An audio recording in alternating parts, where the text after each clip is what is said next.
a theme that we can look at. Back in the 17th century, Thomas Hobbes wrote his famous book, Leviathan, and his famous quote about life in a state of nature.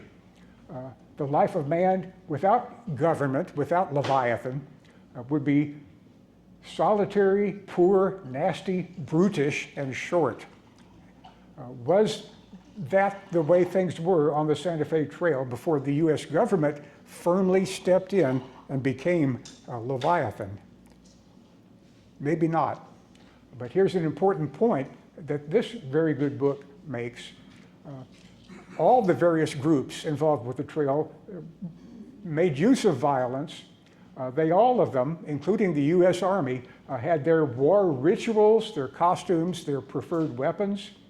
All of them believed in some form of vengeance warfare. This would produce a cycle, of course, of raids, kidnappings, and counter raids. Captivity and slavery in different forms. The one kind of slavery that was not prominent in the Southwest was traditional black slavery from the old southern states. But all of the groups, including the US Army, would have religious and spiritual traditions in which they believed and which made room for this kind of violence. There's a couple of very good books written back in the 1940s and early 50s by Bernard DeVoto. This is history as literature. It reads as beautifully well as any novel would do, but his books were also extremely accurate. He focused on the year 1846, and this one, the crucial year when, well, the Mexican War broke out, and when Susan McGoffin was on the trail, making her journey. But he does talk, of course, about this theme. The Santa Fe Trail had blood on it from the beginning. Guerrillas of both sides, Mexicans, Comanches, raided one another along the trail. Freebooters and filibusters fought along it, and all of them fought the Indians. And we'll see some examples of all these.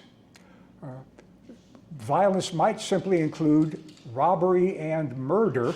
Well, they'd always form up into small caravans of wagons to minimize the chances of this, but sometimes this would happen, and there was one famous incident described by Mark Simmons in this quite interesting short book.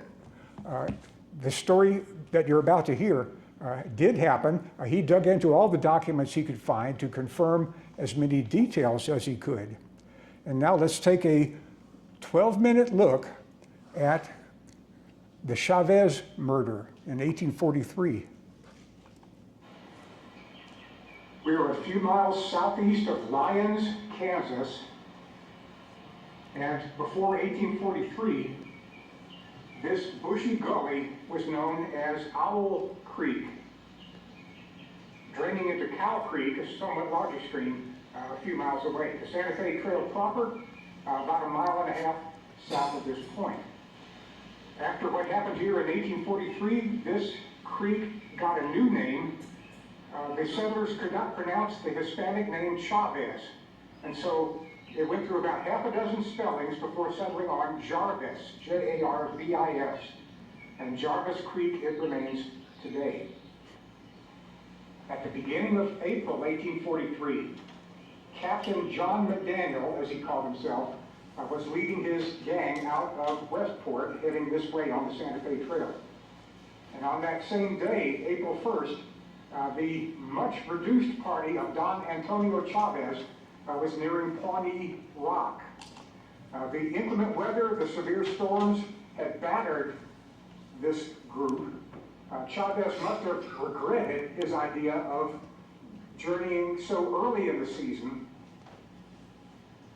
By this time, about 15 of the 20 servants and hired hands that he had deserted. He was left with about 5 or 6. At this point, he sent one trusted servant on one of the few remaining healthy mules ahead to ride on to Independence to send back assistance. Unfortunately, that servant encountered the McDaniel gang. He certainly did not know what their intentions were. He may have felt that encountering them was a blessing. It turned out, of course, to be a curse. He may well have divulged his master's location and condition of that very weak party. We don't know the exact date of the encounter. It was somewhere between April 7th and April 10th as Chavez approached the crossing of the Little Arkansas River.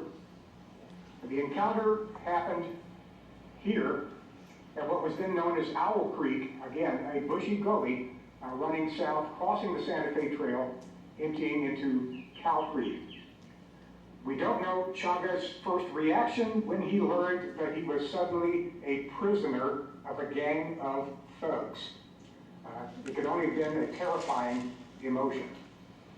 Don Antonio and the servants, along with their wagon, were marched several miles off the Santa Fe Trail down Owl Creek by their captors. At a convenient site, John McDaniel called a halt. The party encamped. The next day or so was spent arguing about and dividing the loot, the spoils, described in later testimony as specie gold bullion and a small lot of furs. The lengthy amount of time that it took for such a simple task implies that there was a good deal of argument among the members of this gang about who got how much of the loot. Later reports indicated that each man got at least $500 or $600. Multiply that by 20 to get 21st century dollar equivalents. And of course, there was no mention at all, and not even a thought, of setting aside one half of the booty for delivery to the Republic of Texas. That letter in McDaniel's pocket, giving him that title of captain and the commission to raid Mexican traffic on the trail, had that as one of its clauses. That letter meant nothing to this gang, and certainly less than nothing to McDaniel himself at this time. It was while dividing up the loot that John McDaniel began to talk about killing Chavez. That immediately produced a split in the ranks of the gang members. About half the party objected vigorously. They were willing to steal, to rob, to loot, but not to murder. McDaniel's argument was that if Chavez was released, he would doubtless move on to Missouri and acquaint the authorities with what had happened, provide enough information to identify the culprits. Still, in spite of this argument, members of the opposition half of the gang refused to participate. McDaniel decided to let that half of his gang leave. On the second day after the gang went into camp, that group set off, heading back to Independence on foot. The previous night, because of some scare, all the saddle horses and the captured mules had stampeded, leaving the entire company afoot. An incident like this on the trail was usually avoidable, and this kind of strengthens the impression that this whole enterprise was, as one historian says, attended by monumental ineptitude. Half the gang shouldered their plunder, set off towards Independence on foot. Once they were gone, McDaniel was free from any challenge to his leadership or his decision. Hosea Gregg gives a summary of what happened then. The remaining 8 gang members cast lots as to which 4 should shoot the unfortunate prisoner. The ones who won the casting of lots, the 2 McDaniel brothers, Mason and one of the Searcy brothers, but the latter objecting to having to do this, a more bloodthirsty gang member, Brown, volunteered in this place. Apparently John McDaniel and this Brown were the most ruthless and bloodthirsty of the entire lot. The ruffians took Chavez out of sight of his servants beyond the hill and, says Gregg, assassinated him by a number of rifle and pistol shots.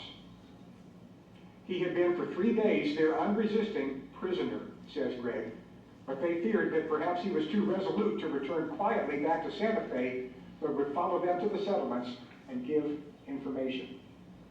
After the murder, Chavez's body was searched. He was found to have been wearing a money belt, and that produced another 39 gold doubloons. And it also inspired the gang members to do a more thorough examination of the wagon and its contents. Hosea Gregg describes what happened. The banditti now ransacked and rifled everything and found about $3,000 worth of gold dust in a trunk, perhaps with a secret compartment, a false bottom. That loot, of course, now had to be shared by only half the number who had been the gang members the day before.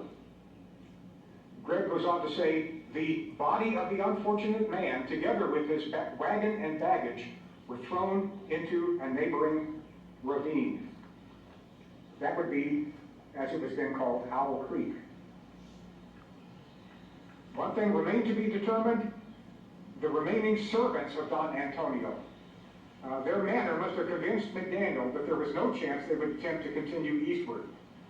So after a thorough search to be sure they had no little bit of their master's treasure on their persons, they were turned loose on foot and told to return to Santa Fe. Setting them adrift on the plains, unarmed, dismounted, without supplies, and in the season where the weather could still turn harsh, was practically a death sentence.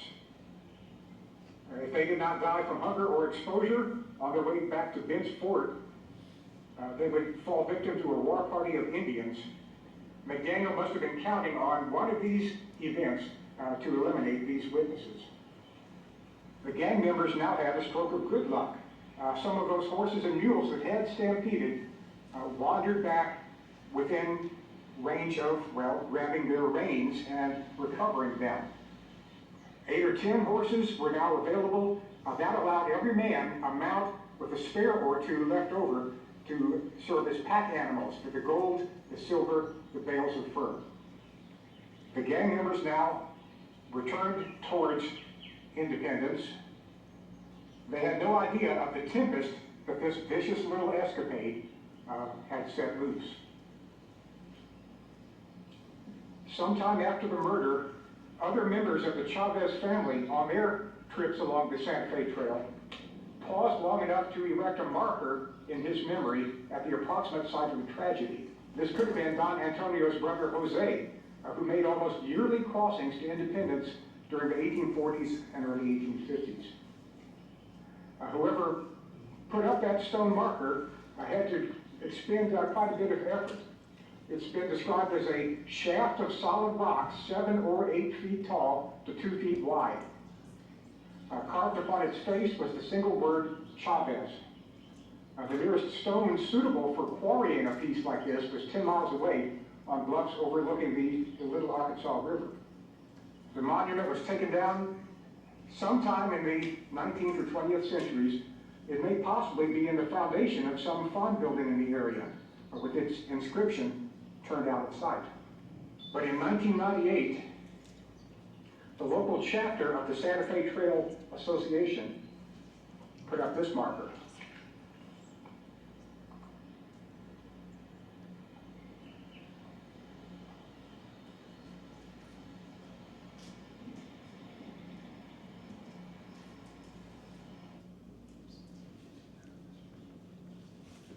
Okay, questions about that?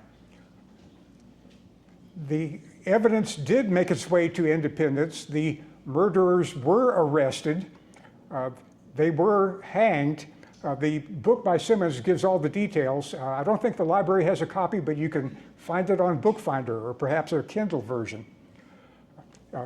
Comment or question? Yeah, do you know how the word got out then? Those earlier gang members must have released some information. The released servants, at least one of them appears to have survived, met another party going to Independence and was able to provide information. So at least one of those servants who had been released got lucky. The fact that, yeah. Do you know why the original marker got taken down? Do not know. Stone slabs on the prairie are useful things for local farmers to acquire. The fact that it was put up as a memorial would not have meant much to people decades later, maybe 1890 or 1900. And stones like that would be used in the foundations of houses that were built. So the stone, the original stone, is no doubt out there somewhere, but nobody quite knows where. The murderers were Texans, and that takes us up to the role of the Republic of Texas in all this violence. Texas, as we all know, was born out of violence. It was a Mexican province settled by Anglos, most of them Southerners, most of them wanting to bring slaves into that area, slavery illegal in Mexico itself. The rebellion against Santa Anna, the siege of the Alamo, everybody knows the story. The Battle of San Jacinto with Sam Houston defeating and capturing Santa Anna brought a Republic of Texas into existence. And for more than 10 years, it was an independent nation recognized by the British, the French, and the United States, not recognized by Mexico. The boundary, as you can see, never clearly defined or determined back in those days. The Texans knew that Mexican traders were on the Santa Fe Trail and would indeed send people like the ones you just heard about up to that trail to see what they could capture, what they could loot. They were Texan rangers occasionally looking for a Mexican convoy to loot. Capturing a Mexican peon, as shown here, might produce information with the two men standing behind him, making sure that he was in the proper frame of mind. But one example of this is the Snively expedition. The Republic of Texas and the United States Army never quite really fought a battle with each other. But this was about as close as they came. A band of Rangers sent north from Texas, heading for the Santa Fe Trail, looking for Mexican merchant caravans to capture or loot. Let's see how that went.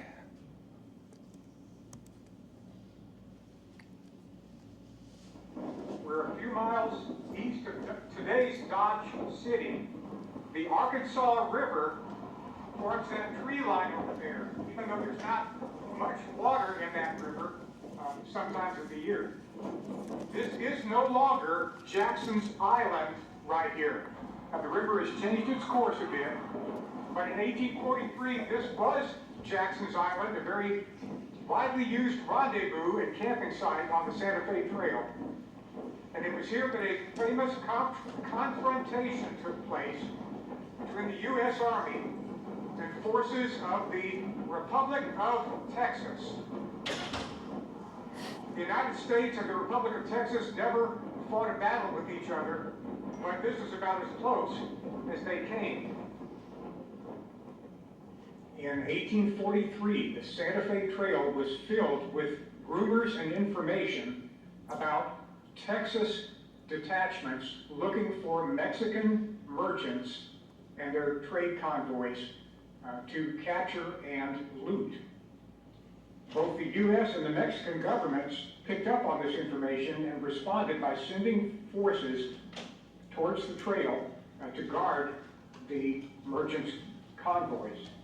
From Santa Fe, Governor Manuel Armijo moved north with several hundred peasant soldiers, and neither he nor his soldiers were at all warlike. Much more effective forces came from Fort Leavenworth. Colonel Kearney dispatched Captain Philip St. George Cook with 190 men of the 1st U.S. Dragoons to escort the convoys on the Santa Fe Trail. Captain Cook was competent, firm-willed, and thoroughly dependable, very suited for a mission along the international boundary. There were 3 groups of Texans or supposed Texans operating on the trail in 1843. One of them was led by a Charles Warfield of Texas. He recruited about 25 men, some in Independence, Missouri, and some hunters and trappers picked up at Fort Bent. He was a spectacular failure. He failed to find any merchant caravans to rob. In May, partly out of frustration, he attacked a small New Mexico town, Mora, killing a few soldiers, stealing 72 horses. He was immediately counterattacked, lost all his loot. The survivors of his little force retreated in failure to the Arkansas River.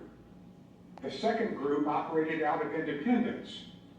While he was there, Charles Warfield had contacted a man named John McDaniel, given him a piece of paper appointing him a Texas captain, authorizing him to raise troops to attack Mexicans on the trail.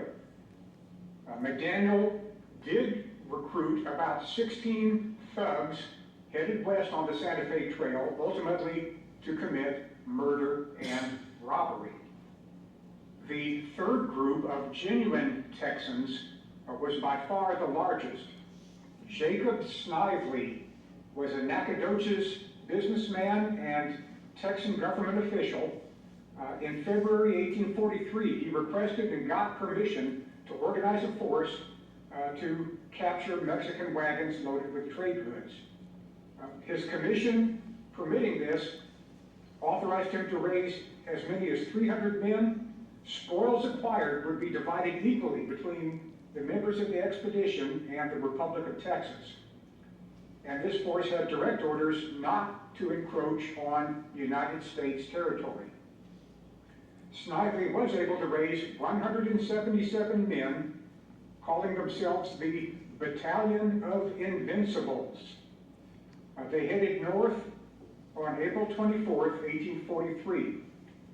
And on May 27th, they reached the Arkansas River at what they thought was the Mexican side of that invisible line defining the boundary between the United States and Mexico.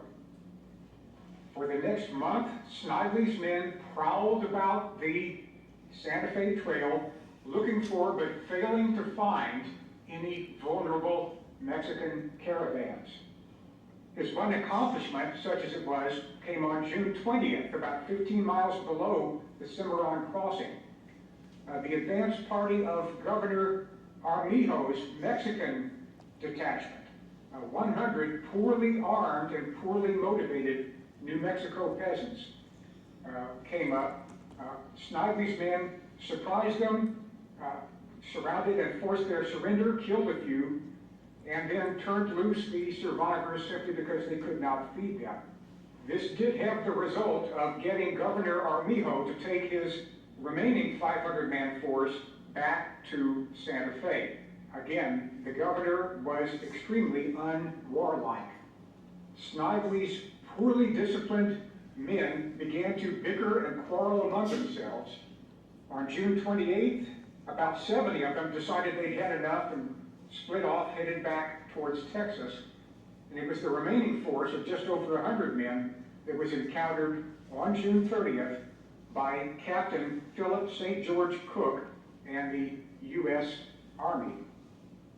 Early in the morning of June 30th, Captain Cook's dragoons spotted the Texan camp here at Jackson's Island. The camp was in a large grove on the south side of the Arkansas. Someone in the camp raised a white flag indicating a desire to parley. Captain Cook signaled a halt, ordered Lieutenant John Love, with a trumpeter and a flag, to cross the river, demand the nature and purpose of these intruders. 4 years in the future, Lieutenant Love would be the central figure in another and much bloodier encounter on the Santa Fe Trail, this one with Comanches. Love crossed, was directed to Snively, offered Snively safe conduct across the river. Snively accepted. Cook, in the meantime, was calling a council of war with his other junior officers, debating the question of whether these Texans were in United States territory on the south bank of the river. This debate was interrupted by the appearance of Snively and Love. Cook immediately said, "Sir, it is the belief of myself and my officers that you are in the United States. What is your business here?" He demanded to see Snively's commission, which he read aloud. That Texan document again authorized Snively's activities in Mexican territory. Cook told Snively that he was in United States territory, that his commission was simply a license for brigandage, and that the Texans must submit at once to being disarmed. Snively protested, saying that the boundary line was not defined and that he, Cook, could not point it out. But Cook cut him short, ordered his men to surrender their weapons. Snively argued a bit, was finally given 1 hour to convince his men and bring them across the river. No sooner had he departed than Cook decided on a more forceful action. The U.S. dragoons themselves would cross the river to the south bank, surround the grove, force the surrender of the Texans.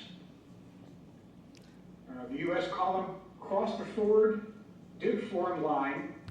Cook had with him 2 pieces of artillery, and at each end of this line, the artillerists waved their burning matches suggestively, clearly indicating that they would open fire at any provocation. After a few minutes, the Texas Invincibles began straggling out of the grove to surrender their arms. Some of the dragoons drew sabers, supervised placing the Texan muskets in a wagon. Finally, a count of weapons revealed that the raiders were still holding out. A detail of troopers was sent to search through the grove. They finally came out with a few more guns. According to one story, many of the guns the Texans handed over were worn out and primitive muskets captured from those Mexicans a few days before.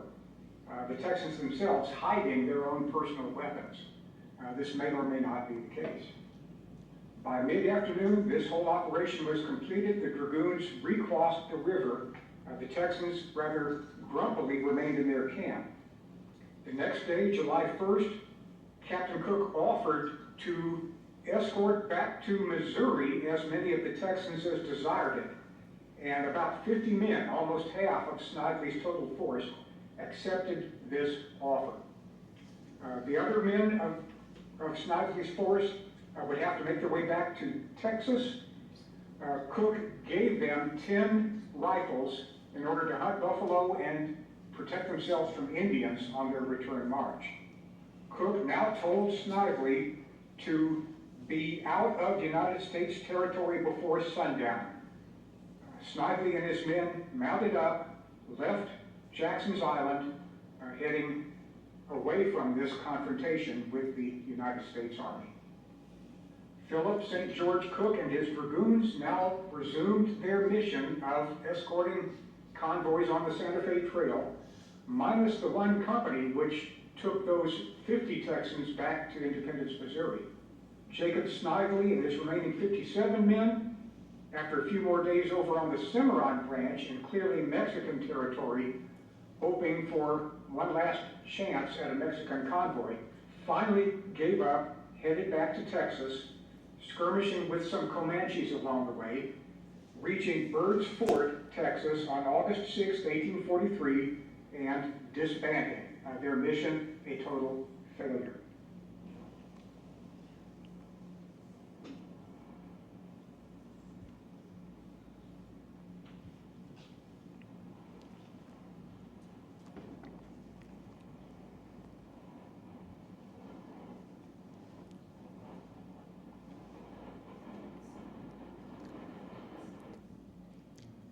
So that was the closest Texas and the United States ever came to battle with each other. Any questions about all that? Violence, of course, would also include conflicts with the Indians, the Comanches above all, but other tribes as well. The farther away from Independence, Missouri you would get, the deeper into the Great Plains, the more likely that possible hostility with the tribes would take place.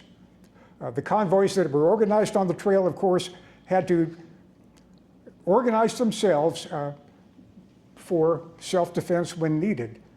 Army patrols, U.S. military patrols, were out there on the plains, and one example of them clashing with the Indians and not succeeding would be this one. Lieutenant Love, several years after that previous encounter with the Texans, had this experience.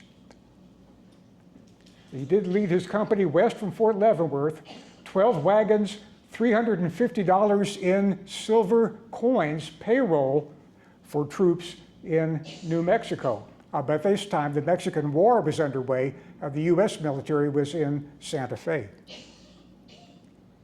But the War Party of Comanches appeared. Let's see how that all went. June 26, 1847, Love's defeat occurred in this ground here, near that Coon Creek, forming that line in the distance. Lieutenant John Love's report begins. Camp on the Arkansas, June 27, 1847. Sir, I have the honor to report that Company B, 1st Dragoons, marched from Fort Leavenworth on the 7th of this month to join the Army in New Mexico, escorting some $350,000 of government funds. On our arrival at Pawnee Fort, we found 2 wagon trains bound for Santa Fe and 1 returning to the United States. The day before our arrival, one of the trains for Santa Fe and the one for the United States were attacked by the Indians. All the oxen of the returning train were driven off and killed inside of Pawnee Fort. I at once determined to travel with the trains for Santa Fe and give them all the protection in my power. Our first day's march from Pawnee Fort brought us on the Arkansas River, where we encamped. With my company, I encamped on the bank of the river between the 2 trains. So Lieutenant Love and his 80 dragoons had quite a responsibility. That payroll was destined for the U.S. Army in Mexico. Paymaster Major Bodine, with 12 wagons, included that $350,000 in coin. The 2 wagon trains were also bound for New Mexico, each of them about 30 wagons, each of them with hundreds of oxen, cattle, each of them tended by many dozens of teamsters and herdsmen.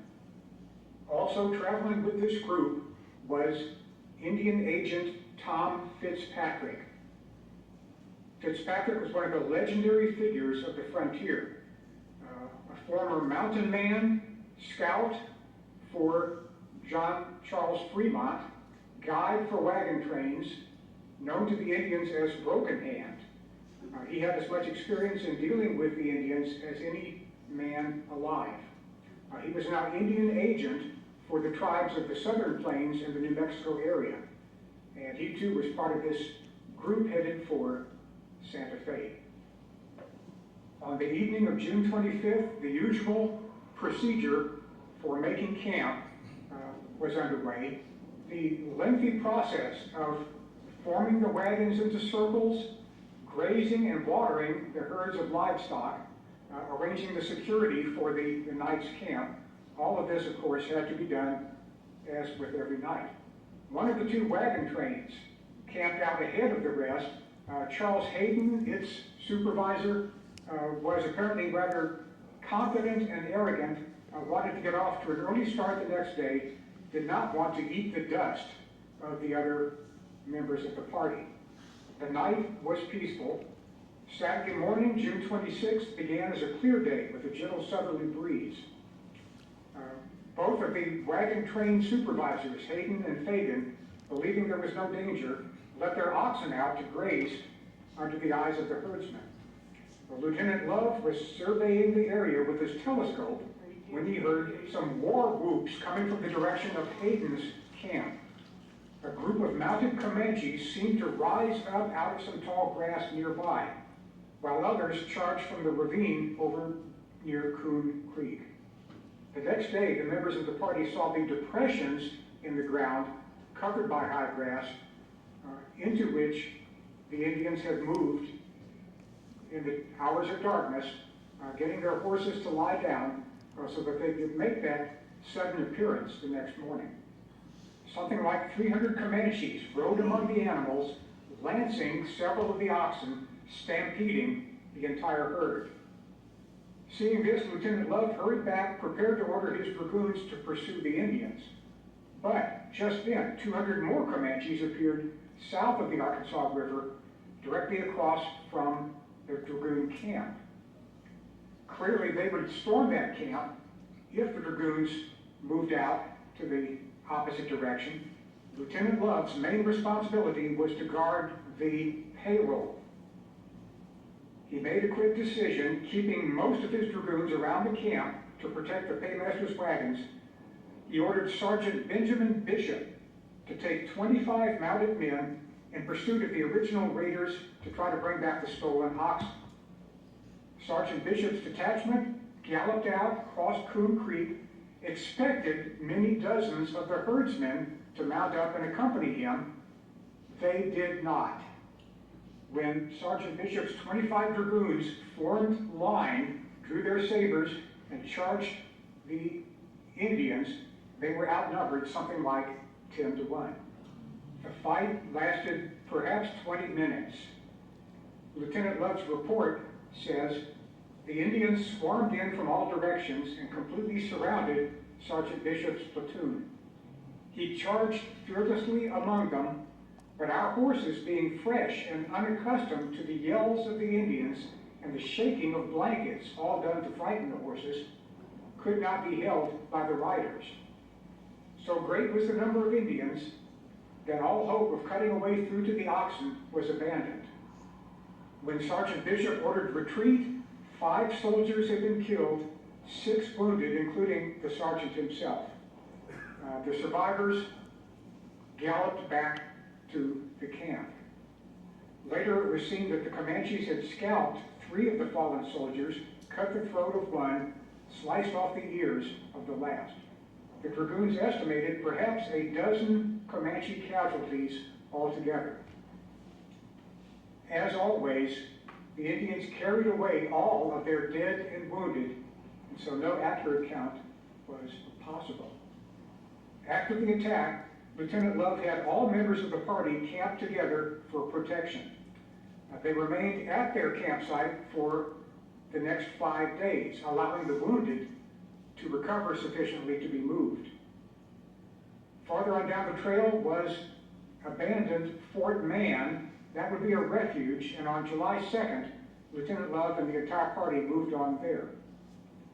6 days later, Love and his dragoons, the paymaster and his entourage, and Fagan's train left the fort, heading for Santa Fe, reaching there without further major difficulties on August 6th. Mr. Hayden, who had lost all of his oxen, had to wait at Fort Mann until a party arrived with replacements for those beasts. Finally, in late July, with 360 head of oxen yoked to his wagons, Hayden also headed for Santa Fe. The campsite by the Arkansas River at this spot would always be known as the site of Love's defeat. Okay, any questions about that? That's an example of the sort of thing that could and did happen on the Santa Fe Trail, not infrequently. A caravan would be fortunate to make the entire passage without any conflict at all. Sometimes, of course, that did happen. I've got another video which I think I will skip because it's a bit too long, but we can do a quick summary of it. This is a year later, the Battle of Coon Creek. Lieutenant Royal, with a detachment of artillery, a paymaster, 2 government supply trains, herd of beef cattle, attacked by 200 or 300 Comanche warriors, with 400 more observing. That was kind of a pattern that you could see in that earlier conflict as well. The chiefs would arrange their battle plan ahead of time with forces positioned where they might be most useful. This was a bit different, though. The weapons used by all of the Indians and by most of the U.S. troops up to here were single-shot, muzzle-loading rifles, breech-loading carbines, a new kind of technology where you could fire shots much more rapidly by shoving the round into the chamber, were now being used. And this is an early example of that taking place.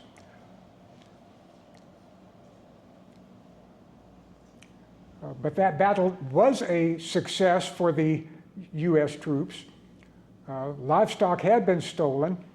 They did encounter more than 500 Comanche warriors. One of the warriors charged one of the privates with a lance. Incredibly, the lance struck the trooper's belt buckle and held fast while that trooper shot and killed the warrior. Dramatic incidents worthy of Hollywood. Any more questions about that?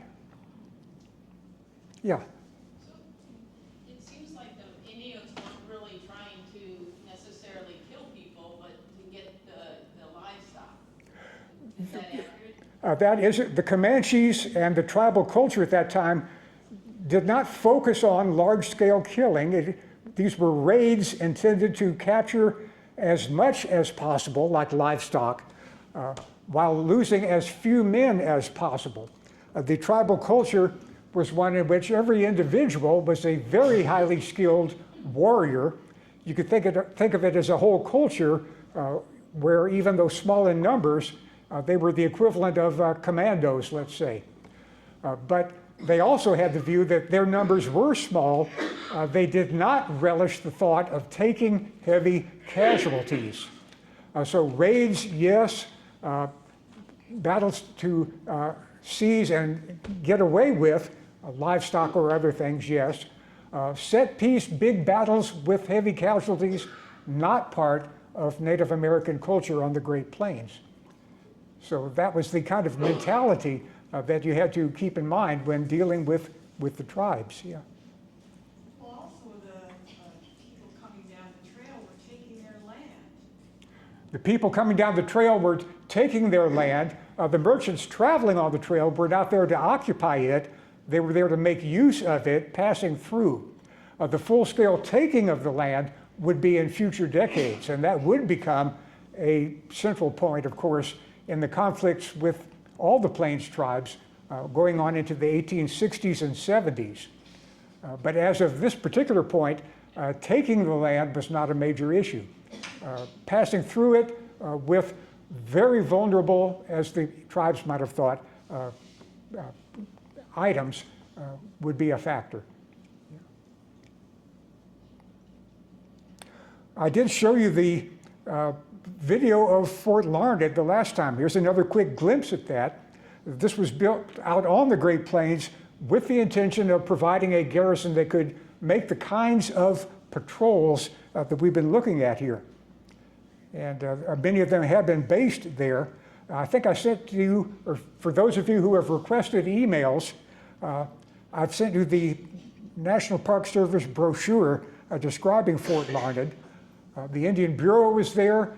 People like Fitzpatrick would be experts at dealing with, negotiating with the tribes, trying to keep peace with them, and also trying to keep them from fighting each other, which was definitely a part of the tribal culture as well. The fort looked like that. As we saw a couple of weeks ago, a fort does not necessarily have fortification walls around it. The Indians never did a direct assault on Fort Larned. It was the nucleus of U.S. military power. Here again, the Indians would not have wanted the kind of intense battle and bloodshed that would result if they tried a full-scale assault. Raids, yes. Horse stealing, yes. But a quick in and out event like that would be the sort of thing that this Native American style of warfare would involve. We can skip Fort Larned's appearance there and go back to a final major event of violence along the trail, and that, of course, is the Mexican War. Boundaries out there were quite vague. The Louisiana Purchase back in 1803 had acquired the Louisiana Territory, which, as you can see, is the drainage basin of the Mississippi and Missouri rivers west of the Mississippi. Exactly where that line would be, quite vague, especially in the area that we're looking at here. Along the Continental Divide, you could at least have that highest line of peaks as your boundary. But here, quite unclear until treaties were signed and boundaries more carefully drawn. That had been done in 1821. The boundary you see there is the Mexican international boundary with the Santa Fe Trail, as you well know by now, crossing over and going to that town. Republic of Texas fought its way to independence. Boundaries of it, utterly unclear. Texas and Mexico never signed a peace agreement with each other. The Mexican government always regarded Texas as a rebellious province. No clear boundary there could possibly be drawn. Texan claims for their boundary were extravagant. After all, these are Texans that we're talking about. And they wanted to have a panhandle that would run all the way up to Canada. So the Texas panhandle of today is just a small portion of where their original ambitions would have taken them. By 1846, the situation, as you see, was there. The Oregon Trail is now shown with far more settlers moving along it for both Oregon and also California than were heading down towards New Mexico. The Santa Fe Trail was always predominantly a merchant's route. Very few Anglo settlers went down that direction. Some did. But in 1846, the war broke out with Mexico. James K. Polk, US president, ambitions for manifest destiny, as the phrase went. It was the manifest destiny of the United States to dominate North America all the way to the Pacific Ocean. That was pretty divisive even within American politics. A lot of politicians in the Whig Party, including young Abraham Lincoln, thought that the Mexican War was a mistake, an unprovoked US attack intended to grab Mexican territory. It was that. But again, that debate divided people back in the States.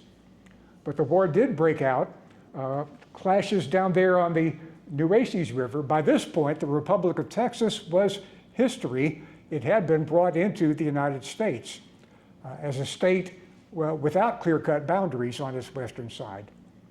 But the clash down there led to the Mexican War.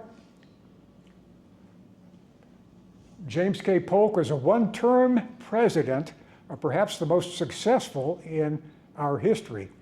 He had clear-cut goals about what he wanted to achieve in the West, and he achieved all of them. He had hoped for even more lands to be taken from Mexico, but the part that he did get turned out to be, enough to create the boundaries that we have today.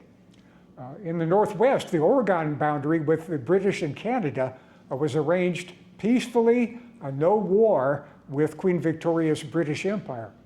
But the war did happen with Mexico.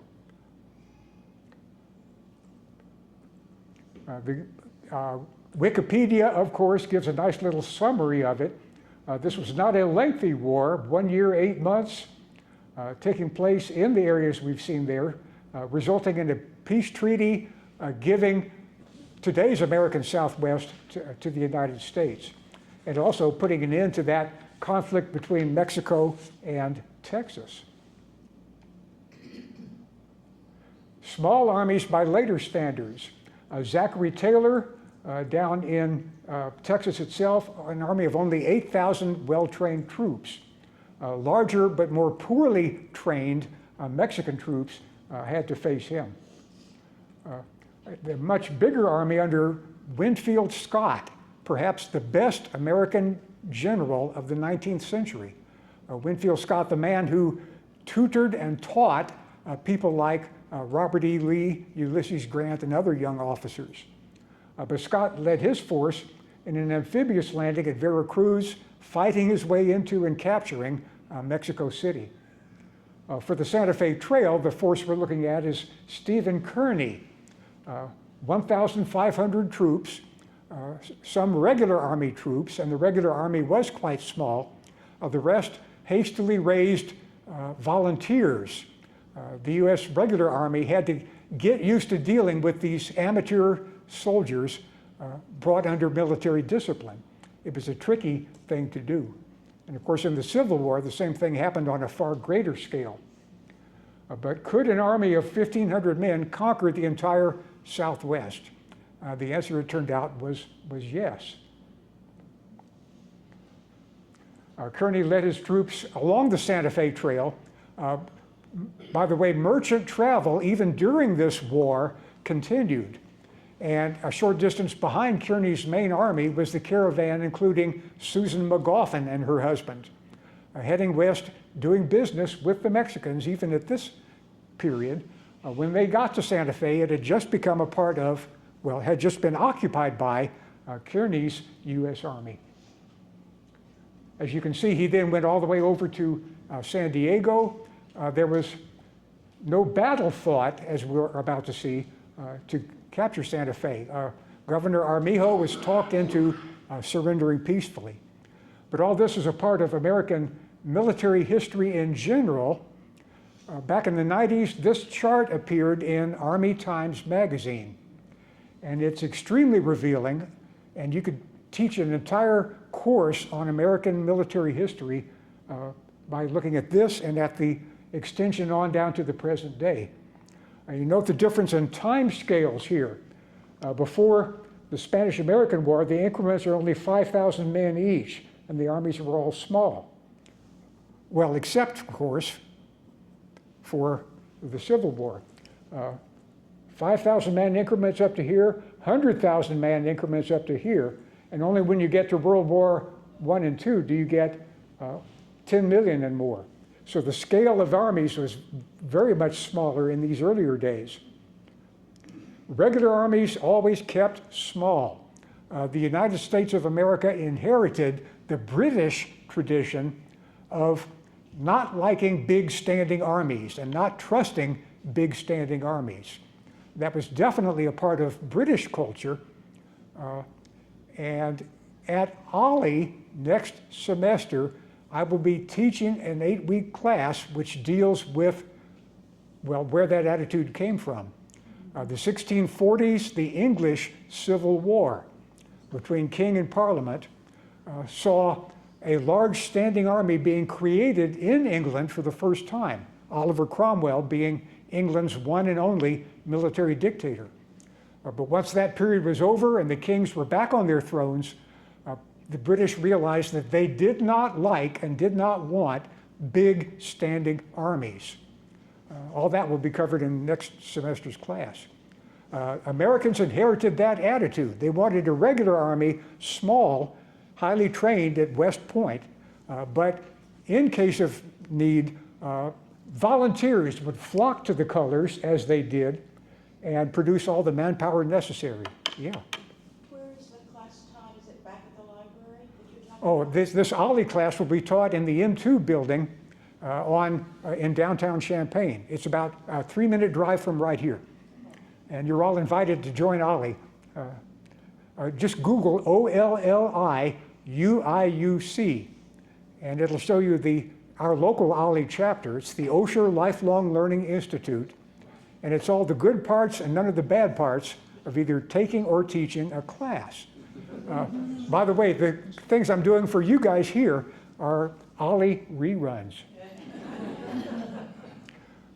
But here you can see the volunteers would indeed flock to the colors. In the Mexican War, it got up to, well, over 50,000 men in the entire U.S. military, small by later standards.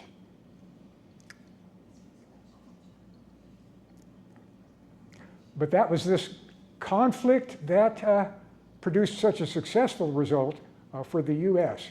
General Kearny, highly successful, a military governor of New Mexico when he arrived and took over Santa Fe without firing a shot, organized the troops to hold it and to guard it.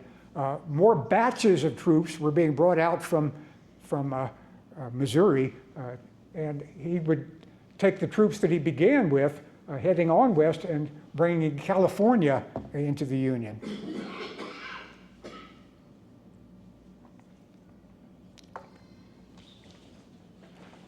That army that moved out along the Santa Fe Trail, broken down there. Those of you who want to get the PowerPoint show as a handout, I think I've already sent you this one, have I not? If I haven't, I'll do it tonight. But you can read this at your leisure. Regular Army Dragoons, volunteer infantry companies, a few Shawnee and Delaware Indians as scouts, with a sizable wagon train here. That's the size of a force that could operate out here on the Santa Fe Trail. More detachments followed later, reinforcements, Missouri mounted volunteers under Sterling Price, and keeping their distance from them, a Mormon battalion from Utah, authorized to sort of try to get in good with the United States government. The Missourians and the Mormons did not like each other, and various clashes and murders might happen, usually inflicted by the Missourians on the Mormons. That's an interesting story in itself. So those two detachments of reinforcements kept their distance from each other. Bernard DeVoto tells the whole story. 20,000 stock, all told, moving along the trail. Almost no grass, but they barely had enough water to survive. The horses were worse when they got to the small drinking holes. When the water was scarcest, the horses were most apt to urinate in it. The water holes that they found, so bad that one who drank it would have to shut both eyes and hold his breath until the nauseating but necessary dose was swallowed. Some men allowed their horses to tramp through it, which stirred it up to a thick mud, and to give it a still greater flavor, a dead snake with the flesh just dropping from its bones. But if you need the water, you'll drink the water. Invasion of Santa Fe was a bloodless invasion. The city was occupied without a shot being fired.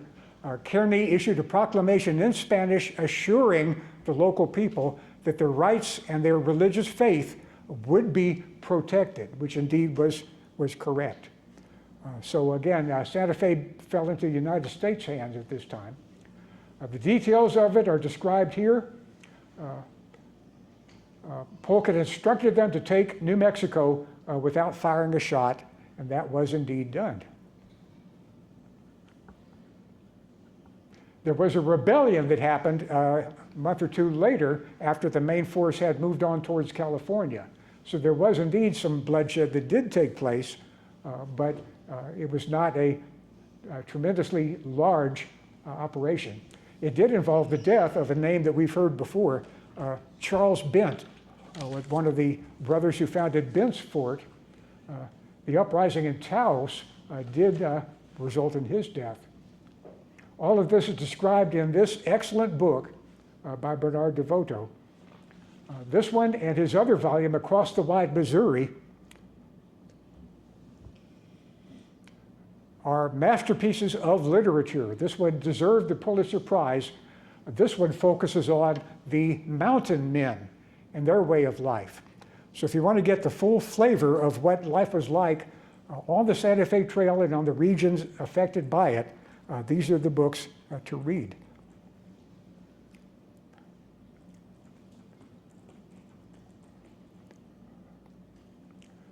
So that boundary changed. The Hispanic inhabitants of the Southwest did not cross the border to enter the United States. The border crossed them.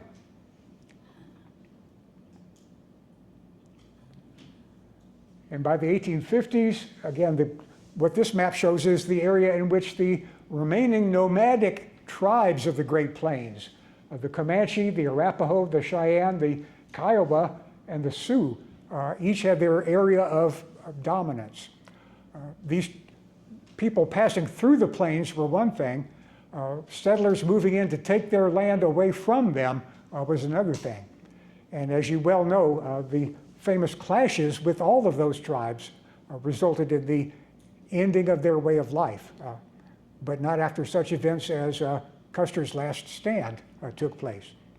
But that was far northern area, not close to the Santa Fe Trail. We're out of time today. This is enough violence for now. But what we can do next week is take a look at the final stretch going into Santa Fe, Fort Union, Pecos Pueblo, Glorieta Pass, and then Santa Fe itself and all that it had to offer.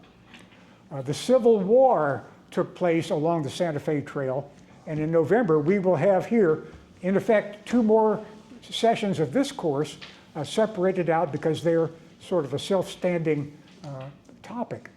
But the Civil War in New Mexico is quite interesting. Texas Rangers versus Colorado Mountaineers, the most remote and weird of all the Civil War campaigns. It includes Captain Patty Graydon's exploding mules.